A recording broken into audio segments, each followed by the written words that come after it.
This is Sarah Squires bringing you behind the headlines in today's edition of WyoToday Newsroom. Today, I am so lucky to be joined in the studio by a crew here from Help for Health Hospice. We've got Teresa Nirider, she's the clinical director, and Echo Klaproth and Amy Mayes. They are part of a little bit of a transition we've got going on with the chaplain services, but I always like to start kind of at the beginning here. So for the folks out there who are listening who maybe don't know that much about Help for Health, Teresa, can you tell us just a little bit about the services that you guys offer? Absolutely.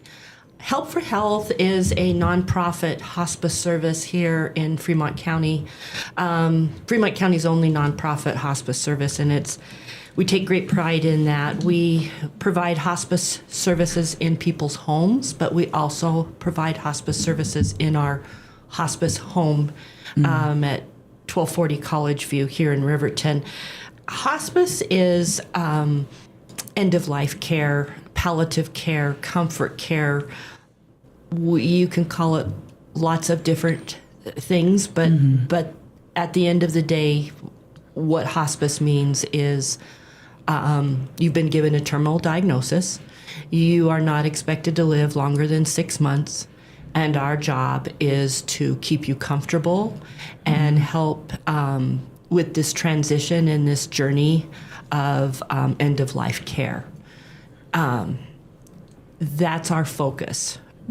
We also, with Help for Health, we also have a program that's called Home Services that is not hospice care. We can help with housekeeping and errands and meal prep, grocery shopping. That's a service that we offer to help people stay independent in their homes. But that is not tied into hospice care. Sure. Yeah, definitely needed, on all fronts there. Now, I think sometimes when we think about, medical care, health care, and even end-of-life care, sometimes our minds just go straight to that medical component. But when we're talking about end-of-life care, there's a lot more that goes into it. Of course, that is a very heavy and sometimes spiritual or religious sort of journey. And, folks sometimes need some guidance and some support that goes beyond kind of the physical realm entirely. And so I know part of the reason that we're here together today is to talk about the chaplain services here, which have been led by Echo for a long time. And there's a bit of a transition kind of on the horizon here. Echo, can you talk maybe a little bit first just about what a hospice chaplain does? Okay. Well, first I would like to explain that my experience with hospice for the first time in 1990 was with my youngest brother, and I'd never heard the word hospice before. And the care that he received and that we received as his family just left a very lasting impression. And then many years later, my oldest son was in hospice care in his home.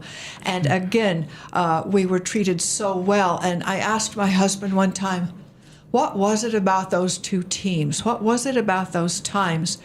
And he said, they always seemed to be here when we needed them. Yeah. And that is what impressed me the most, and it was what was from my heart. So many years later then, we had two chaplains that came on board with Help for Health from the beginning from the Episcopal Church. I can't remember their names now, husband and wife team, but they retired, and it happened to be in about the year 2009. I retired from teaching in the year 2009 and had been a volunteer and one of the beginners. I've been with hospice since its inception and as a volunteer. And so I asked the board, I said, I do have a degree in theology. Would it be okay because I was going around and praying with people and being present and holding hands. And they said, absolutely. And so I became the hospice chaplain and have been so blessed so many years working with and around and sitting with families. And this is such a beautiful community. Fremont County as a whole has just been, it's been a beautiful experience. And I know there are people out there that might think that's hard to believe, sitting with people who are dying in essence or who have just lost someone or about to lose someone. But yes, it's a blessing to be able to sit with them and be with them and understand a little bit about how they're feeling and what they're going through. Being present. Being Yes. present, I think, is perhaps the most important piece. All right. Yeah. That is absolutely such an important role. And I'm sure that the needs, vary from person to person, from family to family. And to be able to step into that role and provide that support is just a beautiful thing. Now, we've hinted a little bit at a transition here. And it sounds like there's a little bit of a baton being passed here, but we want to let folks know that Echo's not going away. So can you kind of spell it out here, just simply put, what's happening here with this transition? Okay. No one here will be surprised when I say it's like the Holy Spirit came to me a couple of weeks ago. And my husband's health was not good, and we were in the hospital, and I was very busy for a couple of weeks, and I called my friend Amy, who has supported and then backed me up for several years as the chaplain, and she just very easily and readily stepped in and filled in and took care of things. And that night, the Holy Spirit, and it woke me up, and I thought, Echo, it's probably time for you to step back and let someone else take the reins so that I'm going to be needed at home more and have some family things that I need to be taken care of. So she and I have swapped roles. She's now the chaplain, and I'm going to be her backup if she has a need or. Yeah. So, Amy, maybe you can tell us kind of a little bit about yourself and, how you're approaching this role, as more of a leadership position, for those chaplain services. Okay, I've been the local priest at St. James Episcopal Church for 11 years, and I actually think I've been involved with the hospice home for longer than that. My son worked there, and I know at one time he came and said, "Mom, I think this is something you'd like." And so I have been the backup. When Echo is not available, I've been there. And I just, there's so many things that go into the hospice chaplaincy, or just being present with the families all the way around. I can remember describing the home as, it's not like a nursing home, it's a home. It has, at that time, 9 bedrooms, 8 bedrooms. It has a living room. It has a kitchen. It's a home.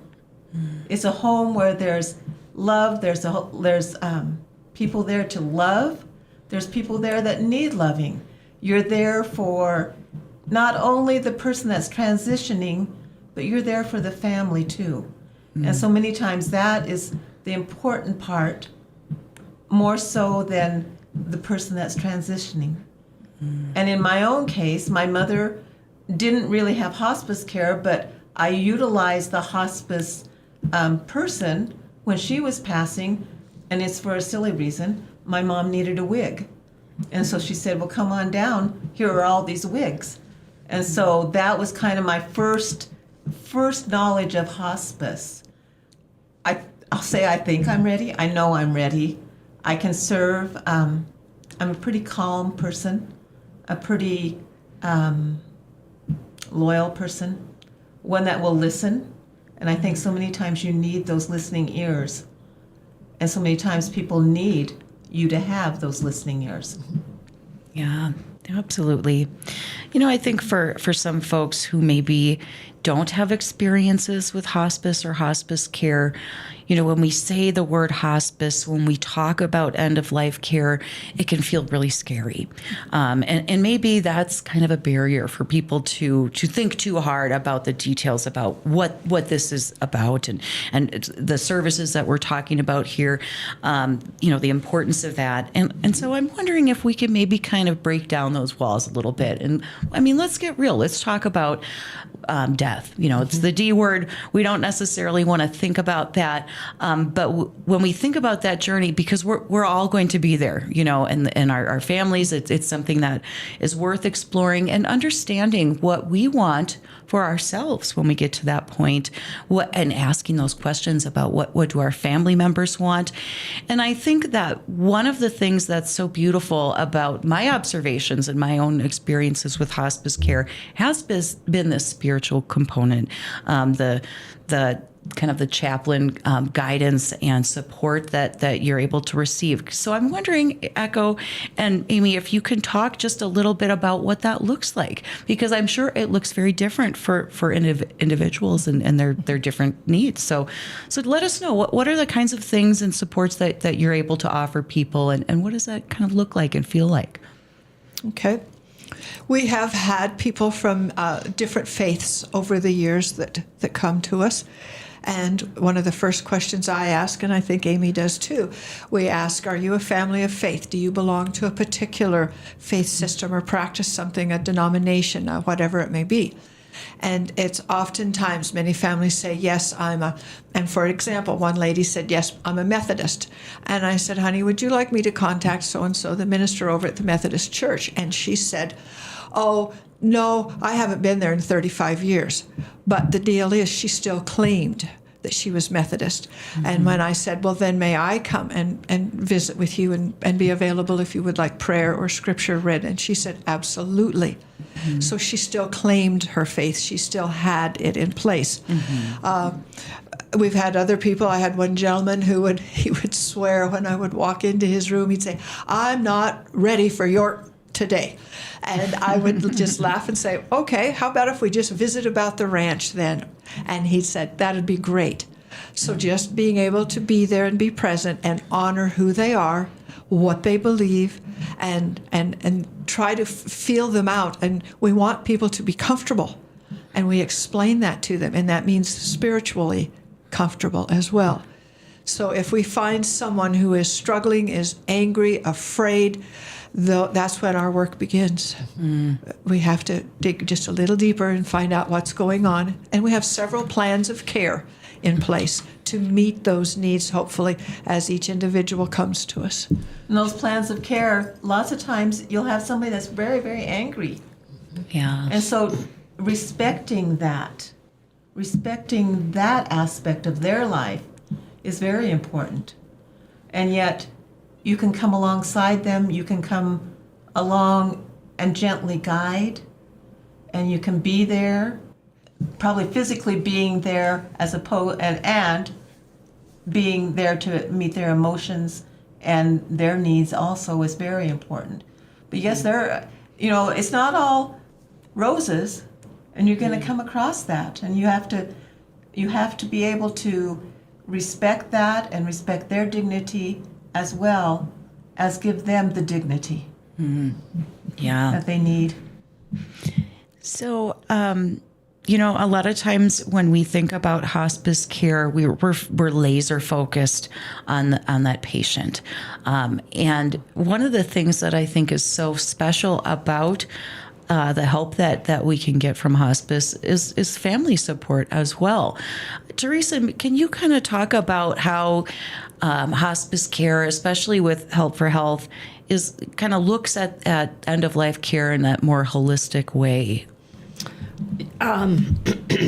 So our chaplain services, originally you asked me about hospice. Hospice isn't just about nursing and doctors. Hospice is spiritual, emotional, of course, their medical needs. And that's where we rely on each other as a team. The patient is the center, but the family is right there in that circle of care. And so anything that we provide to the patient, we offer to the family.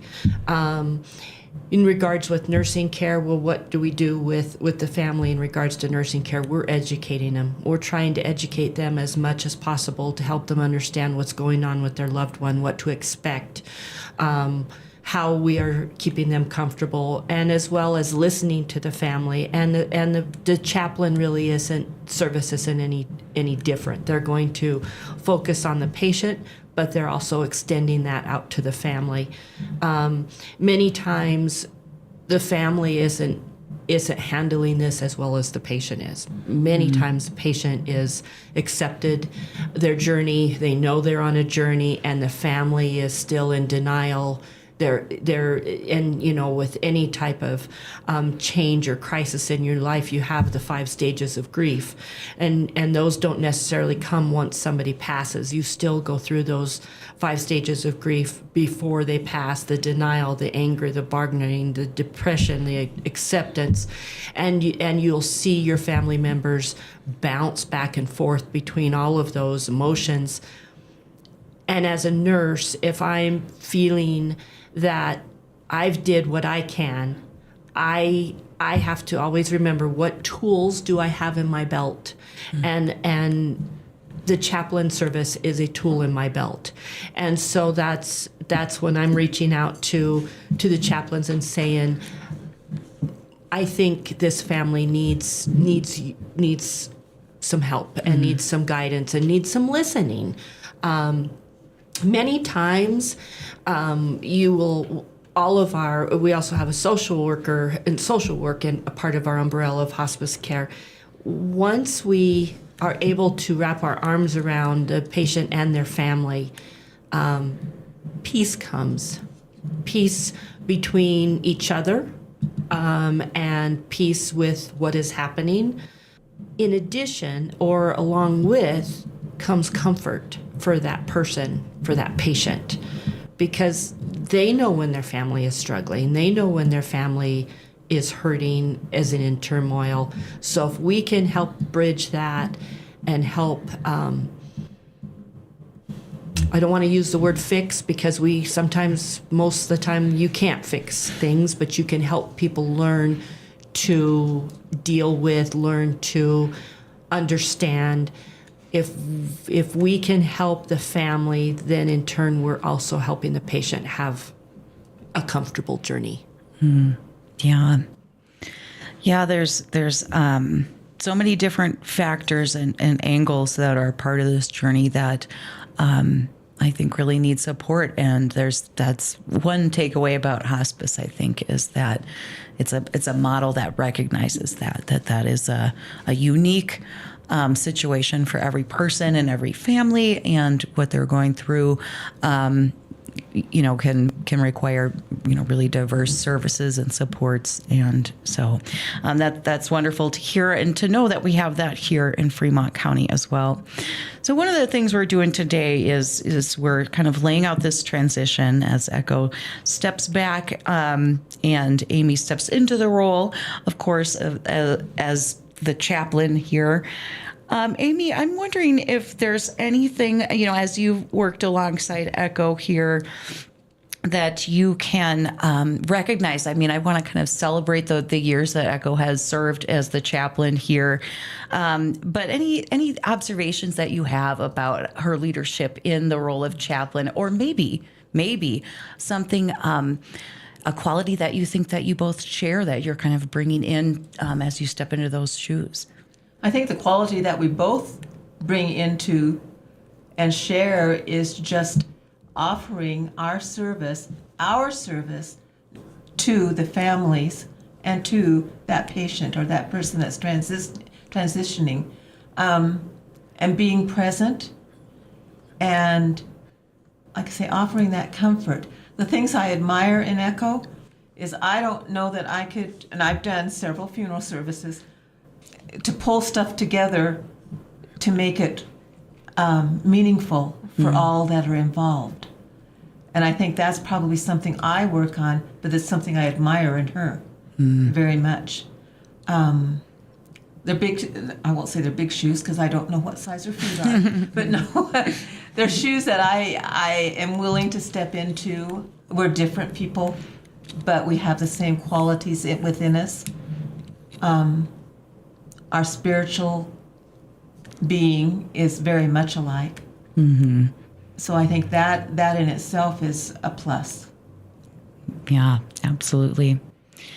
I think you mentioned here that you work with people with a variety of religious backgrounds, and maybe people who aren't very religious. But I think if we think about end-of-life journeys, that can be times when, people who maybe did not embrace a particular religion or spirituality for most of their lives, start thinking about those big questions in life. And it sounds like a lot of the support that you give patients directly is a listening ear and those conversations about some of those big questions. Can you talk about what that's like and the way that people are able to find comfort in those conversations with you guys? Oh, it has to be that's a tricky question, because sometimes you're bringing up old things in their past that maybe they haven't reconciled with. And so you're dealing with that. But I think all in all, even the fragile aspect of that, still it is, you're there for them as a comfort source, as a source of listening, as a source of loving, a source to guide them further in their journey, and not to make that journey more difficult. Yeah. And we come alongside people, usually strangers, but sometimes close friends end up in our care. But to just recognize that this is one of the most critical times in a human being's life, when you've been told and been given a terminal diagnosis. And it is a time for us to encourage people. Do you hold any unforgivenesses? Can we help you with that? Can we help you? Speak to those people. Make sure all of your family knows that you love them. Be reassured that they are going to be okay. And we reassure the family members too by telling them, please make sure, have your conversations while you're here. Sometimes they're sitting in the room and the patient's semi-coherent, and we tell them that the hearing is the last thing to go.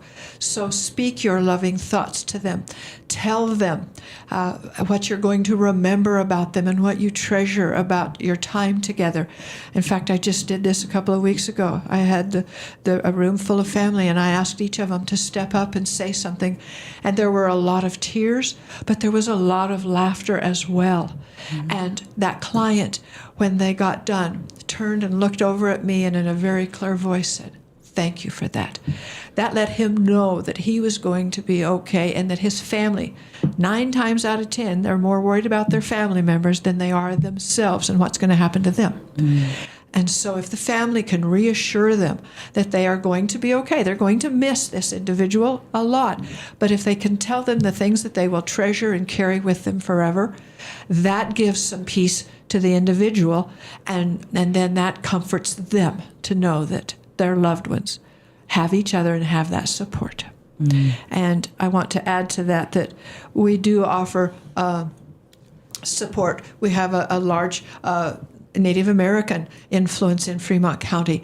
And so we have set the way that hospice home is set up. Now, if we're in someone's home, this is a different story, but we allow them to cedar and do different things in the hospice home. We just need a 24-hour notice so that they can shut alarms off and smoke alarms and things, and get the house ready for that. But we allow that, and we allow people to have their faith and believe what they want to believe, and yet we're there beside them, and hopefully they know that if an issue arises or if they have a question, we're going to be honest and straightforward with them. Mm. Well, I think that just sounds so meaningful for, across the board, for families, for patients, to have that support, from people who, understands what's happening, who are able to have those valuable, deep conversations and, give a little bit of advice to family members struggling too, along the way is such a special service that we are so fortunate to have here. Now, before we go, I wanted to ask you, Teresa, for families who are listening now and thinking, maybe it's not quite time to check in with Help for Health, but, I do have some questions.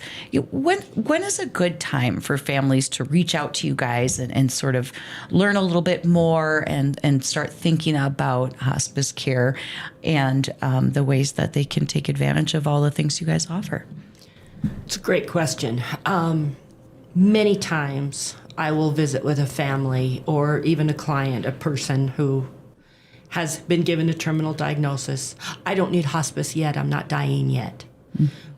To experience the full umbrella of hospice and to experience all of our services that we can provide, the sooner you call hospice, the better. You know you're on this journey. You've been told you're on this journey. You've been through, the person's been through medical tests, and they know what they're looking at. The more time they have for planning and the more time they have to understand what's happening, to prepare, is almost a gift to them and their family than if they wait until the final days, when they no longer can speak their wishes, when they can no longer understand what their loved ones have to say. So the short answer to your question is call us anytime if you have that question. Even if a doctor hasn't told you or your loved one that you've got this terminal diagnosis, if you can see something going on with your loved one and you can see that they are failing, many times I'll get a phone call and their loved one won't go to the doctor. We still will be more than happy to visit, to even come out and assess the person ourselves and see what we're dealing with and start building the picture from there. We have 2 medical doctors as our medical directors. So, and I've had this phone call recently, will you come out and see my mom? And I'm really worried about my mom. Well, I went out and visited with mom, who can no longer walk or feed herself or talk, and has lost 30 pounds in the last 3 months. Well, that was what I needed to tell my doctors to certify, and we were able to certify her for hospice care based on a nursing assessment. We still will ask for medical records from their primary provider if they have a primary provider. But the short answer to your question is call us if you think that hospice is something that is going to benefit you or your loved one now or in the future. Call us. Yeah. And may I add to that?